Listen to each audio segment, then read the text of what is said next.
어저께 점심 맛있었어요? 네. 제가 계산서 보고 깜짝 놀랐어요. 어떤 의미인지 아시죠?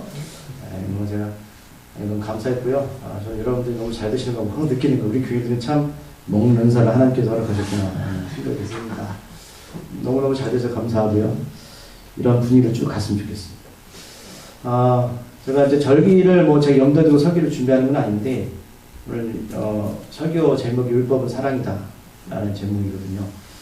우리가 가족을 사랑하고 요즘 사랑하는 것이 참 어떤 의미인지를 몰라서 그냥 강의에서 했다가 있는데, 오늘 말씀을 통해서 우리가 하나님의 말씀이 왜 사랑인지 우리가 좀 같이 좀 나눴으면 좋겠습니다.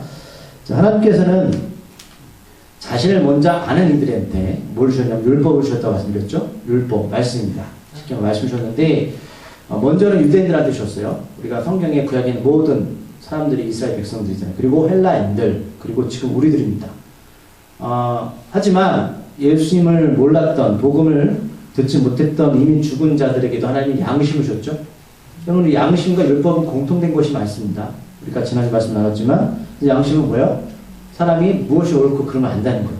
그러니까 교회를 다녀도 안 다녀도 사람들은 저 행동은 옳은 일이다, 저 행동은 그런 일이다 라면서 알 수 있어요. 물론 때로는 뭐 100% 맞지 않는 부분도 있겠지만, 우리가 보편적인 우리의 상식선에서 말씀드리는 겁니다. 뭐 도둑질하든지 뭐 사람을 뭐 때리거나 이런 행위들은 다 나쁜 줄 알잖아요. 어느 나라든 간에 그것은 다 공통된 현상 아니겠습니까? 하나님은 모든 믿는 자들에게 무언지를, 뭐가 옳고 그름인지를 양심이나 율법을 통해 주셨다는 거예요. 그래서 하나님 앞에 섰을 때 어떻게? 우리가 변명할 수 없습니다. 변명할 수 없습니다. 그러니까 우리가 시경을 가만히 살펴보면 1계명부터 4계명까지는 뭐 어떤 관계? 하나님과의 관계죠. 하지만 5계명부터 10계명까지는 뭐죠? 우리 이웃 간의 사람과의 관계예요. 그래서 율법은 우리가 말씀 몰라도 다 알아요. 알 수가 있고 느낄 수가 있다는 거죠. 그런데 성경에 보니까 율법을, 하나님 주신 목적을 모른 채 율법에 매여 사는 사람도 있다는 겁니다. 이런 사람은 어떤 사람인가? 어리석고 또 어둠을 쫓고, 그 어린아이들의 선상이라고 성경 기록하고 있어요. 그러니까 하나님이 법을 주신 목적이 뭐냐는 거예요, 여러분. 주신 목적은 우리가 그것을 잘 지켜서 내가 남보다 나라고 주신 게 아닙니다. 그 법을 통해서 뭘 알아라? 너의 죄를 깨달아라. 그리고 하나님이 어떤 존재를 깨달아라. 이런 말 표현을 그래서 너희 꼬락선을 깨달아라는 거야. 내가 어떤 존재인지를. 너 정말 나쁜 놈이야. 나쁜 사람이야. 그런데 사람들은 그 율법의 본질을 잃어버리고 어떻게요? 나 율법을 잘 지킨다고 한단 말이에요. 그래서 예수님이 땅에 오셔가지고 뭘 건드렸어요? 너희도 속사람 건든 거예요. 겉으로는 잘하는 것 같지? 바리새인들, 사두개인들 왜 그들이 질타받았습니까? 속마음은 그렇지 않거든. 속마음을 수없이 악한 것을 쏟아내면서 겉으로는 아닌 척하면서 살았다는 거예요. 예수는 그걸 건든 겁니다. 그걸 지적하신 거예요. 지금도 교회 안에 우리가 교회에 다닌다고 하지만 얼마나 많은 사람들이 이렇게 사는지 몰라요. 속에 있는 것들은 하나님 앞에서 정결케 나가지 못하면서 겉으로만 뭐 하는 척 하는 것이죠. 물론 그게 여러분 제가 나쁘다고 말씀드리는 거 아니에요. 예수님도 그를 닮으라고 말씀하셨어요. 바리새인들 하는 것들 닮아라. 그러나 그들이 정말로 겉의 것은 잘하는 것 같지만 속의 것들이 해결되지 않으면 그들은 멸망당할 거야. 지금 우리에게 동일하게 말씀하시는 거잖아요. 그래서 그날에 사람들이 겉으로 잘한 것 같지만 그날 어떻게? 다 드러나게 될 거야. 예수를 통하여서. 그날이 어떤 날입니까?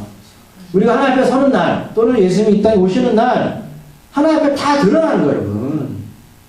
그러니까 왜 사람들은 그날에 드러난 것을 왜 인식하지 못하고, 인지하지 못하고 자꾸만 겉에 것만 치중하냐는 거죠. 그래서 은혜가 필요하다는 거예요. 그게 은혜예요, 여러분. 은혜는 사람들이 그 수없이 말하는데 그 은혜의 의미를 몰라요. 그래서 가족이든 교회이든 누구든 간에 죄를 정죄하는 것은 잘못됐다는 것이죠. 그러니까 정죄하지 말라고 하면서 왜 사람들이 수군거릴까요? 이 의미를 몰라서 그래요. 자기의 자신의 본질을 몰라서 비방하고 시기하고 수군거리는 거거든요. 그래서 우월주의에 빠져서 교만에 빠지는 것이 얼마나 무서운지를 말씀하고 있다는 것이죠. 왜 사람들이 시기하고 비방할까요? 나는 너보다 나 그런 거 아니에요. 나는 너보다 잘 지키고 있어. 나는 너보다 기도 많이 하고 나 너보다도 무엇이든 잘하고 있어. 이런 우월주의에 빠질 때 뭐 하죠? 가정에서도 정죄하는 거 서로, 남편 아내 서로 간에, 부부 간에. 근데 뭐가 나오고 싸움 나잖아요. 난 너보다 이만큼 낫다는 거예요. 그 잣다 해가지고 어떻게 해요? 예, 상대방을 바라보는 거. 그럴 때 여러분 화평이 이루어질 수 없죠. 당연히 싸울 수밖에 없습니다. 그래서 이 세상에 의인은 한 명도 없습니다. 우리가 어떤 율법의 행위로, 여러분들이 어떤 착한 일로 구원받으신 존재는 아무도 없습니다. 그저 남이 내가 하는 것보다 남이 좀 나을 뿐이고 또 내가 뭐 잘하면 그냥 조금 나을 뿐이지 그거 갖고 우리가 하나님 앞에 나갈 수 없습니다. 그래서 우리는 다 죄인입니다. 그래서 예수님께서 이 땅에 성령 오신 목적이 뭐냐, 육신을 가지고 우리가 할 수 없는 것들을 자신이 십자가 지시고 다 해결하셨거든요. 그래서 그게 바로 첫 번째 아담이 죄를 졌잖아요. 두 번째 아담이 누구예요? 예수 그리스도세요. 왜? 사람의 능력으로는 이 죄를 해결할 수 없습니다. 온전하신 분만 해결할 수 있다는 거예요. 죄인은 죄를 낳을 수밖에 없죠. 그러면 사과 나무에서 배가 열립니까? 그런 열매 보셨어요? 없습니다. 그러니까 어떤 씨가 됐든 간에 그 씨대로 모든 열매가 나타나거든요. 그러니까 여러분 우리는요 죄의 열매입니다. 여러분들이 아무리 뭔가 하려고 해도 그 열매는요 악한 열매가 나올 수밖에 없어요. 그래서 예수님이 접붙임 말씀하셨죠. 그렇죠? 여러분 나무가 그 나무를 여러분 개량하려면 새로운 나무를 접종해야 되는 거예요. 그러니까 우리는 죄의 열매인데 예수 우리한테 접붙임이 되죠. 우리가 예수한테 접붙임 됨으로써 어떻게요? 새로운 열매가 나오는 거거든요. 그 예수님 그런 표현을 말씀하셨어요. 근데 그런 분들이 있을 겁니다. 그러면 이렇게 먼저 믿으면 손해 아니냐? 야, 그럼 우리가 은혜라고 말하는데, 그럼 내가 이렇게 예수 믿으면 제약도 많은데, 내 마음대로 살다가 나중에 믿는 게 낫지 않을까? 그렇잖아. 또 율법 행위가 아니라 은혜라면 어떤 행동은 하나님 용서해 주시잖아. 그러면 내가 무엇하러 이렇게 열심히 지금 일찍 믿어서 말씀 수명해서 하나님 나라 가는 것보다 나중에 믿으면 될 거 아니야. 그럼 그 생각 되지 않으세요? 우리가 지금까지 교회 다니면 이런 율법은 아니야라고 은혜라는 거 수업 들어왔잖아요. 그래서 어떤 애들 그렇게 말하는 사람도 있고, 그래서 솔직히 그렇게 사는 분들도 있잖아요. 저도 교회, 신학교 다닐 때 이런 질문 던졌거든요. 교수님한테, 교수님, 저 사람은 교회 다닌다고 하는데 믿는 게요, 뭐 세상 사람보다 더 악하게 살고 하는데, 저 사람 정말로 구원받은 사람입니까? 여러분, 한 번 구원은 영원한 구원입니까? 아니요, 라고 말씀하셨는데. 근데 그 말씀에 근거가 있어야 된다는 거죠. 여러분, 한 번 구원, 영원한 구원이라고 믿으세요? 여러분, 만약에 지금 그냥 은혜니까 나중에, 지금 막 살다가 나중에 믿으면 되잖아요. 좋죠? 여러분, 성경은요, 여러분들한테 그런 것들에 대해서 아무 설명도 없이 기록해 놓은 게 아니라, 그런 부분에서 분명히 오늘 말씀을 통해서 그 부분을 설명해 놨다는 거예요. 그러니까 저는 만약에 바울이 없었다면 우리가 착각 속에 빠져 살아가는 것이죠. 어떤 이들은 자기 행위로 구원받는다. 어떤 이들은 내 나중에 은혜니까 나중에 믿고 난 천국 갈 거야. 여러분, 우리가 착각 속에 빠져 살아가지 마세요. 우리가 성경을 모르니까 성경 속에서 무엇을 우리에게 분명히 말씀하실지 모른다는 거죠. 그래서 오늘 3장 1절에 보면 이렇게 시작하고 있어요. 그런즉이 뭐죠? 앞에 있는 부분을 설명했죠. 우리가 그 부분을 설명했잖아요. 너희들 어떤 율법의 행위로는 갈 수가 없어. 근데 후에, 그러면 나중에 믿으면 되는 거 아니야? 그러면 먼저 예수 믿는 게 무슨 유익이 있어? 그렇죠. 그런즉, 그래서 3장 1절에서 그 설명을 하는 거예요. 그런즉, 뭐라고 말씀하고 있죠? 유대인이 남이 무엇이며, 할례 유익이 뭐냐? 할례는 이스라엘 백성도 구원받은 걸 이제 표지로 말씀드렸잖아요. 근데 내 이스라엘 백성인데, 그럼 우리 조상들 하나님 먼저 알았어. 그러면, 바울의 네 말대로 모든 것이 은혜라면, 그렇게 고사한 거 뭐냐는 거죠. 그러니까 우리 할례 받은 이유가 뭐냐는 거예요. 그럼 이 질문을 던지는, 그럼 우리가 예수 먼저 믿은 거, 우리가 열심히 교회에서 봉사하고 나갔던 그 무슨 남이 있냐? 이 질문을 던지는 거 아니겠어요? 그럴 때, 오늘 그 바울은 뭐라고 대답하겠어요? 말씀을 맡은 자이다라는 거예요. 여기서 일절에서 나음이라는 뜻은 헬라 언어에 보면 뭐냐면, 남보다 탁월하거나 또 남보다 우월한 게 뭐냐는 거예요. 저도 말해요. 여러분, 제가 만약에, 물론 다 사명이지만, 제가 목사가 된 것이 다 똑같다면 제가 뭐하러 목사하겠습니까? 여러분들 남보다 다 똑같다고 뭐하러 열심히 하나님께 기도하고 헌신하시겠어요? 그게 은혜인데 저 사람은 그냥 대충 살아도 은혜라면 다 천국 가고 하나님께 상급 받는다면 별 의미가 없잖아요. 그렇지 않아요? 왜 이런 거 별로 신경 안 쓰고 사세요? 오늘 바로 그 말을 하는 거야. 야, 우리가 남이 뭐냐? 그래서 바로 뭐다? 하나님의 말씀을 맡았다는 거예요. 이 맡았다는 의미가 뭐냐면 쉽게 말하면 말씀을 받고 말씀을 전할 수 있는 거예요. 근데 사람들이 이게 뭐 대단한 거냐? 여러분 이게 대단한 거예요? 바로 지금 대단한 거라는 거예요 지금. 말씀이 뭐예요? 말씀이 뭐죠? 하나님이 이 세상을 뭘로 창조하셨죠? 예수님이 이 땅에 어떻게 오셨어요? 말씀 육신에 오셨죠. 그럼 그 핵심이 뭐냐면 생명이거든요. 이거. 자, 예수님 먼저 믿은 거, 내가 하나님 헌신하는 게 남보다 탁월하고, 물론 여기 보면, 범사에 보면 많다. 다른 것들이 많은데 가장 우선이 뭐냐면, 바로 생명이 너희 안에 있는 거야. 그런데 그 생명이 너희 안에 있는 것이 끝나는 것이 아니라, 그것을 전할 수 있는 능력이 있는 거야. 이게 바로 예수님 먼저 믿은 너희들 하나님이 주신 큰 유익이야 라고 말씀하시는 거예요. 사람들은 난 예수 믿은 게 무언가 잘 되어지고 뭔가 재물이 많아지고 뭘 틀린 게 아니지만 그래 그것도 한 부분일 수 있습니다. 건강해지거나 바로 볼 때는 그것보다 가장 큰 게 뭐냐면 바로 너희 안에 생명이 있어. 이게 바로 먼저 믿은 자의 유익이야 라고 말씀하는 겁니다. 예수님이 신약에서 계속 이 말씀하시죠. 너희가 목숨보다 귀한 게 있니? 근데 너희들 왜 목숨보다 귀한 것처럼 살아가고 있어, 다른 것들을? 계속 강조하셨잖아요.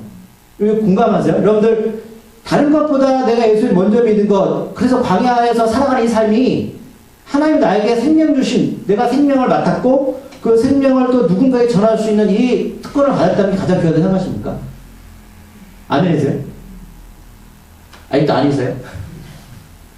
바울은 그걸 말하고 있는 거예요, 지금. 그래서 내가 누군가의 복음을 전하는 것이 너무 행복하다는 거예요. 왜? 저 사람은 저렇게 살다가는 지옥 가거든요. 여러분, 그에게 생명을 전할 수 있는 사람은 생명이 있는 자가 전할 수 있는 것이죠. 생명이 없는 자가 아무리 가도 생명이 전하되면 생명이 전할 수가 없는 거예요. 그래서 그 사람한테 그 특권을 줬다는 거예요. 그 사람이 그래서 이스라엘 백성을 부르셨고, 헬라인에게 복음을 전하셨고, 지금 우리들한테 그 특권을 주셨다는 것이죠. 이게 가장 큰 특권이야. 여러분, 우리가 여기서 아멘 하지 못하면요, 여러분들이 예수님 믿으면서 관계가요, 제대로 정립이 되는 게 아닙니다. 그런데 3절에 보면 유대인이나 우리들 가운데도 하나님이 허락하신 예수님이 열어놓으신 그 구원의 길을 여전히 믿지 않는 사람이 있다는 거예요. 무슨 말씀이냐면 누군가를 통해서 복음을 듣게 하셨고 그 생명을 가지고 이렇게 생명을 전했단 말이에요. 제가 그 말씀 전해드린 게 있어요. 자, 하나님이 만약에 여러분과 하나님이 전도하실 때 복음을 전할 때 하나님의 방법이 더 빠를까요? 여러분의 방법이 더 빠를까요?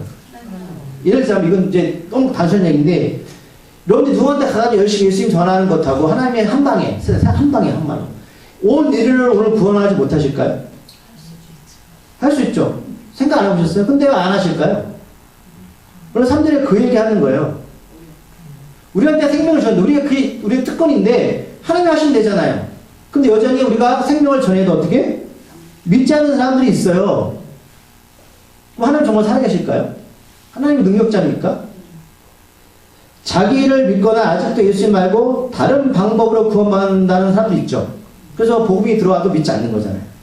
또는 내 생명보다는 다른 것이 귀하다. 우리가 볼 때는 그럼 하나님이 하시면 되잖아요. 하나님 안 하신다니까요? 그 말씀하는 거예요. 자, 물론 이렇게 우리가 복음을 전해도 여전히 그 생명을 소중히 여기지 않는 사람 여러 가지 이유로 예수 믿지 않죠. 자, 이렇게 구원의 길이 확실한데도 믿지 않고 자신의 길로 고집피며 가는 사람도 분명히 있습니다. 그런데 이들 때문에 하나님이 미쁘심을 패하겠습니까? 이 말을 하는 거예요, 지금. 생명을 맡은 자가 전했는데 그들은 하나님 믿지 않고. 하나님 왜 가만히 계시죠? 여기서 미쁨이 뭐냐면 이게 미쁘다는 것은 예쁘다는 뜻이 아니에요. 우리말에 믿었다 말이 있고 미쁘다는 말이 있는데 이게 잘 구분하셔야 되는데 믿었다라는 것은 뭐냐면 비슷하면서도 다른 말인데 누군가를 믿었다는 것은 거기 의심이 깔린 말이에요. 근데 저 사람 믿어하는 100% 믿는 게 아니에요. 근데 오늘 미쁘다 이 말은 어떤 뜻이냐면 100% 그 마음속에 유심과는 상관없이 진실이 100% 담겨있는 거예요. 하나님께서 이 세상 모든 사람들 구원하시길 바라죠. 그렇죠? 근데 그 일을 누구에게 맡기셨어요? 하나님은 바울은 우리한테 맡기셨다는 거예요. 우리가 우리를 먼저 예수 믿게 하셨다는 거예요. 근데 우리가 가서 예수 전했는데 그들이 믿지 않아요. 그렇다고 해서 하나님의 완전함이 우리가 믿을 수 없는 존재냐? 아니라는 거죠. 예를 들면 우리 모두가 예수를 믿지 않는다 할지라도 하나님은 자신이 세워놨던 진실과 진리를 없앨 수가 없습니다. 이 말 이해하세요? 하나님이 예수 그리스도를 자신 안에 십자가 못 박혀 죽일 때 하나님은 이 모든 인류가 다 구원받을 거라고 예수님을 죽게 했을까요? 아니에요. 만약 단 한 사람이라도 믿을 수가 있다면 그렇게 하셨다는 거예요. 하나님은 그 한 사람의 구원의 길을 이루시기 위해서 그렇게 사람처럼 변하시는 분이 아니다라는 뜻을 말씀하시는 거예요. 그리고 볼 때는 모든 인류가 하나님 하시면 다 구원하실 거라고 말씀하시지만 하나님 우리한테 그 길을 맡기셨다는 거예요. 생명을 맡은 자들한테. 그래서 4절의 보충 설명이에요. 자, 그럴 수 없습니다. 사람은 다 거짓이지만 하나님은 참되시기 때문입니다. 하나님은 사람처럼 변하지 않는다는 거예요. 하나님의 능력이 없어 사람을 구원 못하는 게 아니라 우리한테 맡겨놓으신 뿐이다. 근데 사람들이 그걸 믿지 않는다고 해서 하나님이 계획이나 뜻이 사라지는 게 아니야. 하나님은 사람처럼 그런 존재가 아닙니다. 그 말씀하시는 겁니다. 그래서 그럴 수 없다는 것은 강한 부정이거든요. 절대 하나님 그런 존재가 아니에요. 예를 들면 여러분들 어떤 자는 믿음이 좋은데 사는 게 시원찮고요. 어떤 분은 정말 믿음이 좋은데 건강하지 않아요. 그럼 하나님이 안 계신 겁니까? 하나님 그들 사랑하지 않는 거예요? 그렇게 생각하셨죠? 바울이 그 말 하는 거예요. 하나님은 그런 분이 아닙니다, 여러분. 하나님은 그런 존재가 아니에요. 하나님은 참되시기 때문에 때로는 어떤 사람이 아프고 힘든 것은 하나님의 어떤 계획이 있는 겁니다. 인정하세요? 인정하기 쉽지 않죠. 근데 바울이 그 말 하는 거예요. 하나님은 그런 존재가 아닙니다. 여러분 여기까지 가셔야 돼요. 하나님은 참되십니다. 하나님은 절대 사람처럼 이리저리 움직이거나 변하시는 분이 아닙니다. 자신이 약속하신 대로 말씀하신 대로 어떻게 해요? 행하시는 분입니다. 여러분 정죄를 하는 사람의 특징이 말씀드렸지만 늘 상대적으로 평가를 하죠. 예를 들면 그 평가는 바로 나옵니다. 그래서 내가 하니까 당신도 해야 된다. 나도 안 하니까 네가 안 해도 돼. 근데 이거는 여러분 사람마다 기준이 다르죠. 다르죠. 그럼 만약에 하나님이 사람처럼 환경과 상황에 따라 변하신다면 어떡하실 것 같으세요? 우리 다 죽죠. 제가 농담처럼 말씀드리지만 모든 것 구원의 기준은 바울의 기준을 둔다. 누가 구원받겠습니까? 하나님 그렇게 안 하신다는 거예요, 여러분. 하나님은 창세 때부터 앞으로 오실 그날까지 자신이 하신 약속대로 움직이십니다. 그래서 바울이 오늘 시편 51편 4절 여기 보면은 그 성경 말씀의 4절에 보면 이때 니은이 있잖아요. 성경을 인용하거든요. 제가 계속 바울의 성경 구조 인용하죠. 근데 바울이 많이 성경 구조 인용하는 분이 어딘지 아십니까? 시편입니다. 시편이에요. 시편 51편 4절 인용하고 있어요. 뭐라고 인용하냐면 주께서 주의 말씀에 이롭다함을 얻으시고 판단받으실 때에 이기라 하신다. 이게 무슨 말이에요? 어렵죠? 네? 제가 설명해 드릴게요. 자, 내가 사람들을 판단하는 거 제가 100% 맞습니까? 안 맞습니까? 여러분들이 정말로 말씀을 많이 알고 열심히 기도했는데 사람들 판단하는 거 100% 맞아요? 안 맞죠? 전 맞지 않습니다. 왜냐하면 목사들이 그 착각을 많이 하거든요. 사람의 겉모습 보고 판단 많이 합니다. 여러분도 그러실 거예요. 그런데 나중에 보니까 그 겉모습 거짓이었던 게 맞습니다. 우리는 속마음을 볼 수 없습니다. 그래서 항상 판단이 100%가 맞지 않습니다. 그런데 하나님의 판단은 늘 오르실까요? 오르지 않으실까요? 오르시죠. 왜 오르실까요? 그 사람의 속마음을 보십니다. 그 사람의 머리끝 털까지 세시거든요. 그럼 가서 집에 가서 머리털 한번 세보세요. 몇 개나 되는지. 하나님의 속마음을 보십니다. 그래서 사람과 하나님의 판단은 다른 겁니다. 지금 바울이 말하는 이 부분은 시편은 다윗의 고백이잖아요. 그렇죠? 이 부분을 인용하는 거예요. 왜 인용할까요? 여러분 다윗이 시편 50편 1절에 이 말씀이 기록할 때에 하나님의 판단의 근거를 이렇게 두는 거는 다윗이 보세요. 다윗이 자기 인생을 살펴보니까 너무 잘 살았어요. 나는 너무 선하게 살고 나는 율법대로 잘 살아왔어. 그게 바울의 삶이었습니까? 아니었죠. 바울이 어떤 인간이었죠? 우리가 보면 나쁜 짓도 많이 했죠. 그렇죠? 오늘 바울이 자기의 삶을 보면서 하나님이 날 판단할 때 기준을 보는 거예요. 자, 하나님은 나를 판단하실 때 그저 너 이렇게 누군가의 아내를 간음해서 이렇게 판단하는 게 아니라 항상 선지자를 통해서 하나님의 기준은 말씀의 기준이었다는 거예요. 말씀을 통하여서 그 공의를 가지고 죄를 들춰냈지, 하나님이 나한테 어떤 죄를 들춰낼 때에 사람의 판단이나 그 양심이나 그냥 그 기준이 애매모호한 걸 가지고 말씀하시지 않았다는 소리예요. 이 말씀 이해하세요? 바로 이 말을 하는 거예요. 하나님은 그런 존재가 아니에요. 너희들이 말씀하시는 것, 하나님은 인간처럼 상황이나 환경에 따라 시시때때로 변하거나 내 마음대로 겉에 드러나는 모습을 가지고 판단하는 기준이 아니라 나의 죄를 지적할 때는 항상 하나님의 자신의 행하신 말씀을 통해서 그 공의를 가지고 판단하셨다는 거예요. 이거 하나님인데, 여러분, 사람은, 여러분, 저도 그렇지만 우리가 말하는 말 100% 지키세요? 내가 말을 했습니다. 100% 지키세요? 안 지키시죠? 못 지키죠? 근데 하나님은 안 그렇다면 하나님은 자신이 말씀하신 그 말씀은 100% 지키시고 그 기준을 삼으신다는 거예요. 그래서 하나님은 공의하는 다윗이 바로 10편 51편에서 그것을 고백한 거고, 오늘 바울이 우리한테 그 말을 하는 거예요. 너를 하나님은 사람처럼 그렇게 시대를 변하는 존재가 아니야. 자신 하신 말씀을 공의대로 우리를 심판하시고 판단하시는 거예요. 그러니까 우리 하나님 앞에 섰을 때에 아무나 할 수 없는 게 뭐냐면, 하나님 우리한테 그것을 먼저 믿은 자한테 율법을 줬고, 그 다음에 예수를 모르는 자한테 뭘 줬다? 양심을 줬다는 거예요. 속을 다 들춰내신다는 거예요.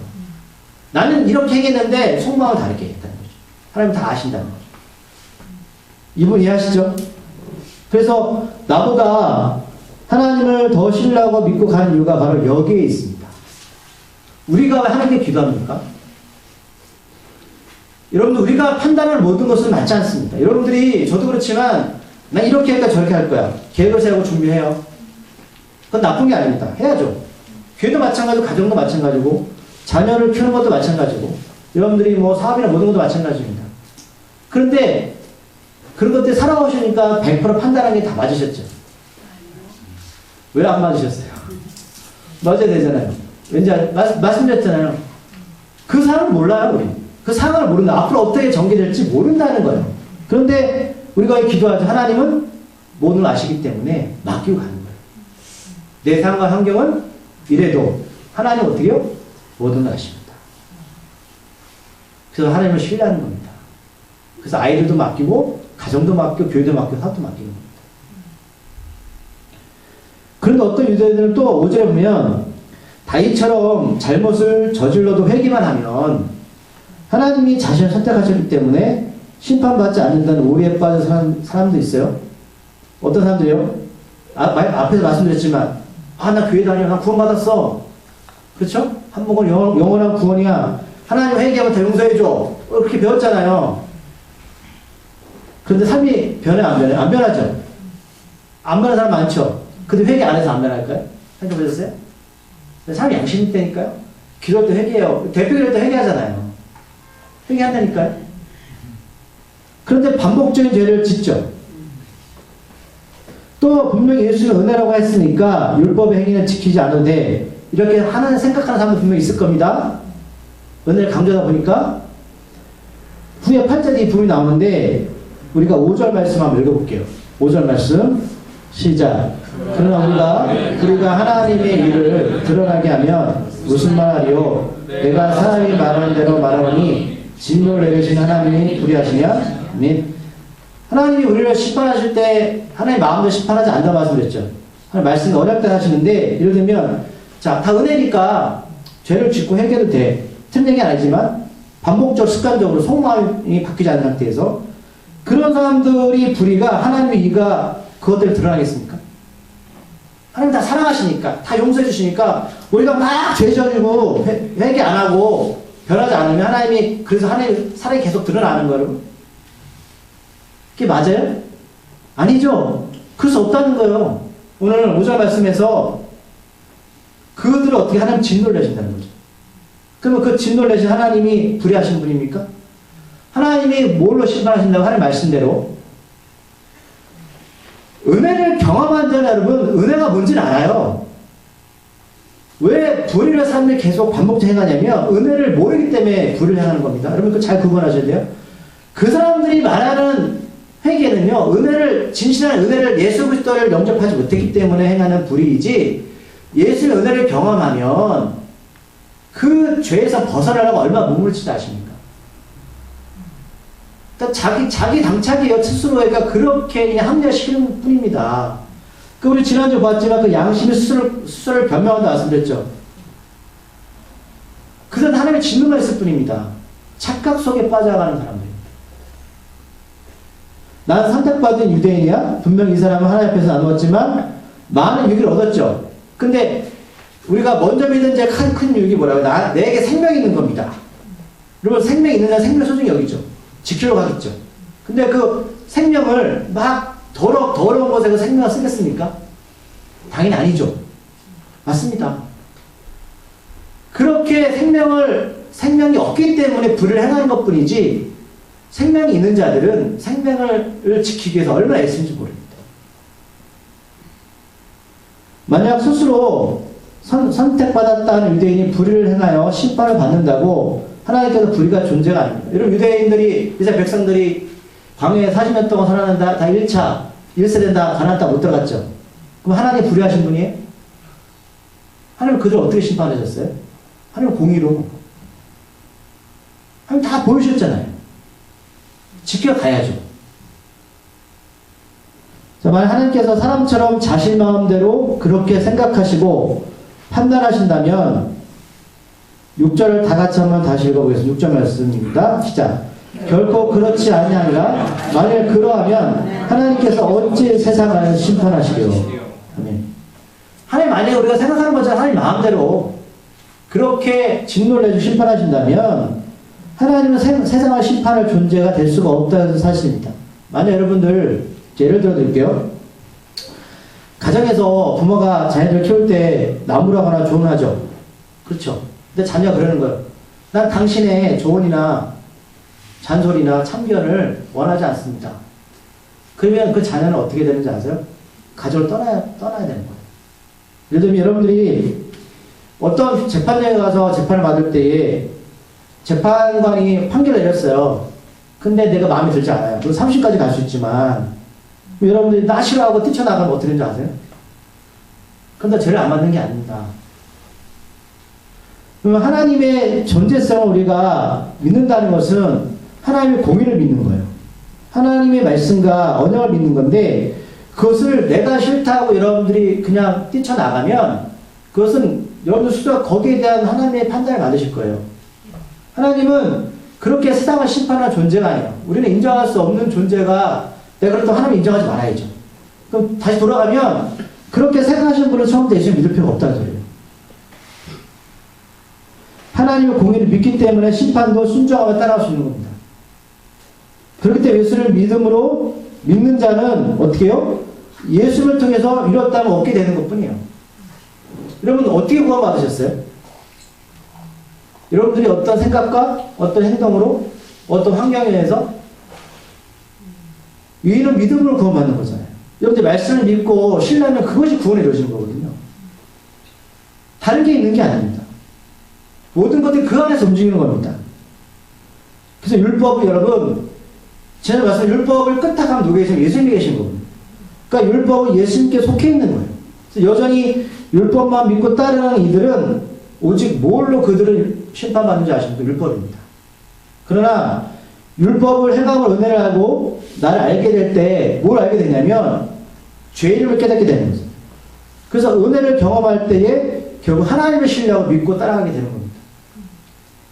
그런데 또 어떤 이들은 바울이 본면이 하나님이 주신이 진실이 아니라 바울이 자신이 생각을 꾸며내고 거짓말로 하는 거야 라는 사람도 있었다는 거예요.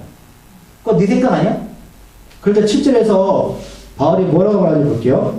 7절 시작. 그러나 나의 거짓말로 하나님의 참되심이 더 풍성하여 그 영광이 되었다면 어찌 내가 죄인처럼 심판을 받으리요. 아멘. 자, 하나님이 지금 바울이 하나님을 더 드러내려고 자신이 거짓말한다면 그럼 하나님이 심판자가 될 수 있습니까? 그러니까 너 바울 네 생각하냐 이렇게 말하는 거예요. 주변에서. 그때 바울이 그 말하는 내가 거짓말을 하는데 그럼 하나님께 영광이 되겠고 그러면 그런 거짓말한 하나님 날 심판하신다면 내가 하나님 나를 왜 부르셨어? 이 두 가지 모두 하나님께 선택받았다고 자부심 있게 살아도 유대인들은 스스로 하나님을 부정하는 거죠. 왜? 이들은 누굴 따르고 하나님을 따르잖아요. 근데 바울도 하나님의 말씀을 가지고 이렇게 말하는데 유대인들 가운데 네가 말하는 건 거짓말이야. 꾸며내는 거 말하면 그럼 나는 누구의 불신을 받고 이곳에 있고 그럼 나를 심판의 하나님은 어떤 존재냐. 이렇게 반문하고 있는 겁니다.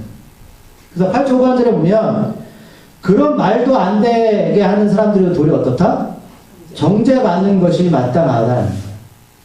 그러니까 분명 하나님은 정죄하지 말라고 말씀하셨잖아요. 그런데 하나님을 가지고 그렇게 꾸며낸 자들이 더 정죄받는 것이 마땅해요. 이런 사람들은 교묘하게 법을 가지고 와서 악을 행하면서 이를 선을 악이라고 설득하기도 합니다.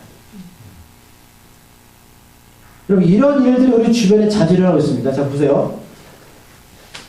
유대인들 가운데 교회 공동체 가운데 뭐냐면 겉으로는 선한 것을 말한다고 하면서 그 안에 악이 있는데 이런 사람들이 정죄받는 게 없다.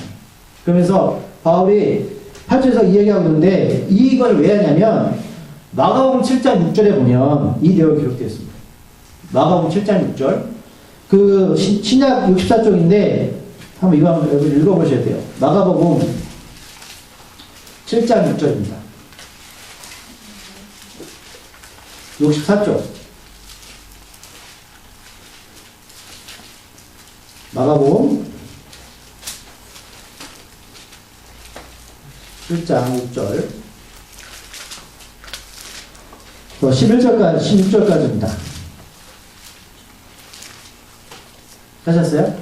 65쪽 마가복음 7장 6절부터 16절까지 자, 한번 6절 읽을게요. 자, 이르시되 이사야가 너희 외식하는 자에 대하여 잘 예언하였도다. 기록하였을 때 이 백성이 입술로는 나를 공경하되 마음은 내게서 멀도다. 사람이 계명으로 그들을 나를 헛되이 경배하는도다 하였느니라. 그럼 이제 6절 7절 의미를 이해하시겠죠? 이사야 왜 이 말 했는지 우리가 계속 로마서 보고 있으니까 이해하시죠? 너희가 하나님의 계명을 버리고 사람의 전통을 지킨다. 또 이르시되 너희가 너희 전통을 지키려고 하나님의 계명을 자에서 버리는도다. 이미도 아시겠죠? 그렇죠? 뭐가 중요한 거죠? 모세는 내 부모를 공경하라 하고 또 아버지나 어머니를 모욕하는 자는 죽임을 당하리라 하였거늘 너희는 이들의 사람의 아버지에게나 어머니에게나 말하기를 내가 너희를 이렇게 할 것이 곧 하나님께 드림이 되었다고 하면 하고 자기 아버지나 어머니에게 다시 아무것도 하여 드리기를 허락치 아니하여 너희가 사는 전통으로 하나님의 말씀을 대하며 또 이 같은 일을 많이 행하느니라 하시고 무리를 다시 불러주실 때 너희는 다 내 말을 듣고 깨달으라. 무엇이든지 밖에서 사람에게로 들어가는 것은 능히 사람을 더럽게 하지 못하게 사람 안에서 나오는 것이 사람을 더럽게 하는 것이라 하시고 아멘. 자 고르방 나오는 게 어떤 내용이냐면 10계명 안에 부모를 공경하라는 말씀도 있고 하나님을 섬기라는 말씀도 있죠. 자 그래서 하나님께 섬긴다는 의미로 예물을 드려요. 이걸 말씀하는 거예요. 자, 유대인 가운데 어떤 사람들이 있냐면 하나님 가서 예물을 드리고 나서 집에 가서 부모님이 있는데 이렇게 말하는 거예요. 나는 하나님께 예물을 다 드리려고 계명을 지켰어. 그런데 돈이 없네? 그 다음 부모님을 모실 수가 없어. 겉으로 보기에는 어때요, 여러분? 율법을 지킨 것 같아요? 지킨 것 같죠? 왜? 하나님께 예물을 드려서 돈이 없어요. 근데 사람들이 하나님께 예물을 왜 드렸어요? 이 핑계 삼으려고. 부모를 모시자, 공경하지 않으려고 하나님의 계명을 지킨다고 한 거예요. 이게 고르반이에요. 이 말씀하는 거예요, 지금 로마서에서. 그들은 정죄받는 것이 마땅하도다. 하나님이 우리에게 계명을 주신 이유는 아까 말씀드렸지만 계명을 또 나를 깨닫게 되고 그걸 통해서 은혜를 경험하는 거거든요. 그런데 오히려 그 계명을 이용해서 어떻게요? 자신의 유익을 쫓아요. 예. 맞아요. 합리화요. 이런 일들 우리 안에 얼마나 많은지 몰라요. 난 교회 잘 다니고 있어. 율법 잘 지키고 있어. 너 이거 안 하자, 저거 안 하잖아. 나는 내가 사랑하는 사람이야. 근데 속사는 뭐 아까 말씀하지만 속사는 어때요? 더러워요. 해결 안 됐어요. 그래서 율법 가지고만 장난쳐요. 난 구원받았어. 어떤 이들은 예수님을 경험하고 나서 하나님의 은혜가 너무나 커서 하나님을 너무나 사랑해서 그렇게 살아가는 건 다른 거예요. 하나님 하나님의 율법 안에는 하나님이 있는 게 아니라 그 율법부터 하나님을 깨닫게 되는 거예요. 하나님께서 약속하신 대로 공의롭게 심판하셔서 불의하는 이들을 심판하실 뿐입니다. 그래서 나는 선택받은 유대인이야. 분명 이 사람에서 앞에 나왔지만 그분은 하나님의 말씀에 생명을 받은 특권이 있었는데 그 특권이 그들을 구원해주는 것은 아닙니다. 하나님께서 정해놓으신 그 약속에 따라 살아가는 믿음이 필요하잖아요. 근데 그 믿음을 어떻게 해요? 스스로 버렸습니다. 세상 예수님 몰라도 얼마나 착하게 선하게 좋은 일 하고 사랑하는 사람이 얼마나 많은지 모릅니다. 많죠? 그들은 교회 안에 있는 유대인들을 우리들을 비방하는 것이 아니라 말씀해 보니까 하나님을 모독하게 될 것입니다. 왜요? 고르반처럼 하는 사람들이 많거든요. 그래서 욕먹는 겁니다. 남의 죄를 들추고 아직도 율법을 잘 지킨다는 교만한 사람들은 정죄받는 것이 마땅합니다. 그래서 예수님이 여러분 가늠의 여자가 왔을 때에 뭐라고 말씀하셨어요? 죄가 없다고 말씀하시지 않았어요. 죄 없는 자가 돌로 던져라. 그 이유는 뭐냐면 너희들 은혜가 뭔지 알아? 이 말씀하신 거예요. 또 남들은 그래요. 우리 가늠해도 예수님께 용서받았으니 가늠이 되겠지? 그 말씀하는 게 아니에요. 죄 잊지 마. 너 은혜가 뭔지 알아? 이 말씀하신 거예요. 자, 그러면 이렇게 거창하게 말하는 바울 자신이나 그리스도인들은 그러면 어떤 사람일까요? 오늘 9절 10절 말씀을 정리하여 말씀드릴 겁니다. 9절 한 절입니다. 9절 로마서 3장 9절입니다. 시작. 그러면 어떠하냐? 우리는 나으냐? 결코 아니라 유대인이나 헬라이나 다 죄 아래 있다고 우리가 이미 선언하였느니라. 바울이 이거 말하는 겁니다. 그럼 바울은 내가 이렇게 마음하고 나는 잘났어 말씀하는 게 아니에요. 유대인들이 먼저 예수 믿었고 헬라인들 그래 우리가 하나님을 알게 됐잖아요. 우리가 잘났습니까? 우리는 잘난 게 하나도 없습니다. 법을 통해서 뭘 알았다? 우리는 죄인입니다. 알 깨닫게 됐다. 그래서 율법은 사랑입니다. 왜요? 예수님이 이 땅에 왜 오셨냐면 그 법을 통해서 죄를 깨달은 모든 인간들을 구원하시려고 오신 겁니다. 그게 바로 은혜입니다. 그 은혜 입은 자가 여러분 어떻게 살까요? 제가 그 비유 말씀드렸는데 애기들이 어릴 때는 기저귀 똥 싸잖아요. 근데 초등학교 들어갔는데 중학교 들어갔는데 여전히 기저귀 차고 다니면서 똥 싸요. 뭉개요. 그럼 제정신 박히는 사람입니까? 어떻게 할까요? 컸으면 이제 화장실 가야죠. 가리고 갈아야죠. 그 더러운 곳에 왜 가고 더러운 곳에 행동을 왜 합니까? 모를 때는 그렇게 했어요. 이제 잘하셔야죠. 분별하셔야죠. 그러니까 바울이 결론적으로 말씀드리는 건 뭐냐면 자, 율법을 통해서 죄를 깨닫고 그 죄를 통해서 예수님 십자가의 죽음과 부활을 보게 됩니다. 그리고 하나님이 끝없는 사랑을 잊게 됩니다. 그러기에 율법은 죄를 들추어서 얘는 도구이지 율법으로 흠내는 게 아닙니다. 율법을 통해서 예수님의 사랑을 알 수 있습니다. 아무리 착하게 열심히 살아도 우리가 공부할 수 없습니다. 십자가밖에 없습니다. 이제 좀 구분이 가세요? 왜 타종교회를 다니는 분들이나 착하게 살고 공부하는지? 이는 예수님만큼 잘하시길 바랍니다. 좀 어렵긴 합니다. 저도 설교 본문 준비하면 이거 어떻게 쉽게 설명하는데 여러분 교리는 배우셔야 되고 강조하지만 여러분 분명히 이거를 익히셔야 됩니다. 기도하시겠습니다. 하나님의 은혜가 충만하기를 소망합니다.